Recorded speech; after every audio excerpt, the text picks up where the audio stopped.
सांस सांस में बांस।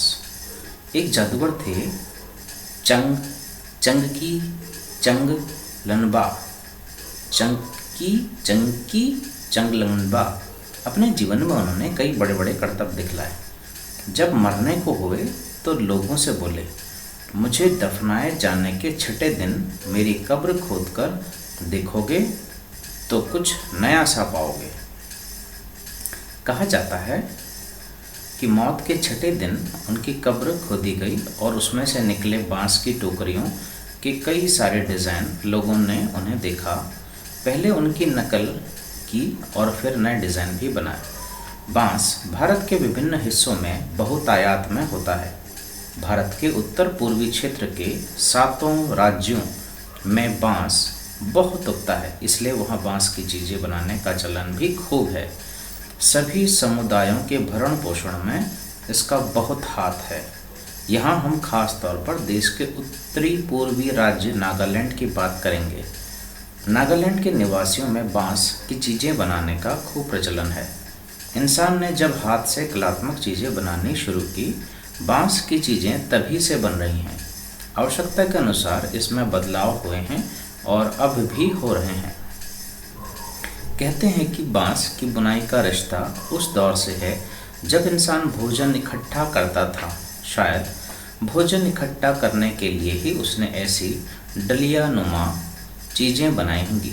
क्या पता बयां जैसी किसी चिड़िया के घोंसले से टोकरी के आकार और बुनावट की तरकीब हाथ लगी हो। बांस से केवल टोकरियां ही नहीं बनती, बांस की खपच्चियों से ढेर सारी चीज़ें बनाई जाती हैं, जैसे तरह तरह की चटाइयाँ, टोपियाँ, टोकरियाँ, बर्तन, बैलगाड़ियाँ, फर्नीचर, सजावटी सामान, जाल, मकान, पुल और खिलौने भी। असम में ऐसी ही एक जाल जकाई से मछली पकड़ते हैं। छोटी मछलियों को पकड़ने के लिए इसे पानी की सतह पर रखा जाता है या फिर धीरे धीरे चलते हुए खींचा जाता है। बांस की खपच्चियों को इस तरह बांधा जाता है कि वे एक शंकु का आकार ले लें। इस शंकु का ऊपरी सिरा अंडाकार होता है। निचले नुकीले सिरे पर खपच्चियाँ एक दूसरे में गुंथी हुई होती हैं। खपच्चियों से तरह तरह की टोपियाँ भी बनाई जाती हैं। असम के चाय बागानों के चित्रों में तुम्हें लोग ऐसी टोपियाँ पहने दिख जाएंगे। और हाँ, उनकी पीठ पर टंगी बांस की बड़ी सी टोकरी देखना ना भूलना। बांस से मेरा रिश्ता। बांस का यह झुरमुट मुझे अमीर बना देता है। इससे मैं अपना घर बना सकता हूँ। बांस के बर्तन और औजार इस्तेमाल करता हूँ। सूखे बांस को मैं ईंधन की तरह इस्तेमाल करता हूँ।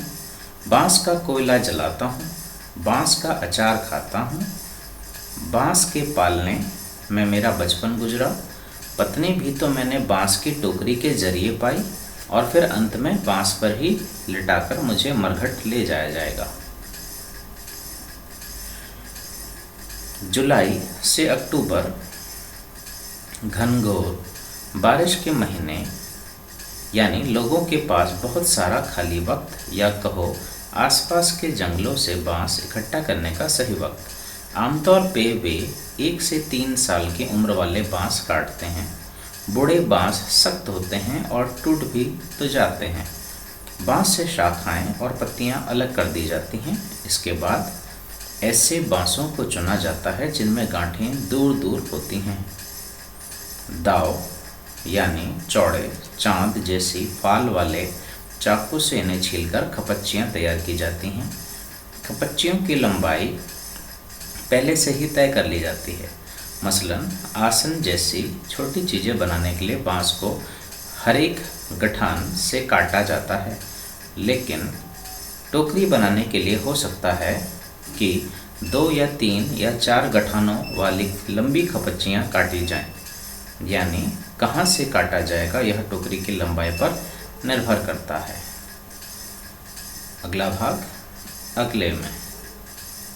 धन्यवाद।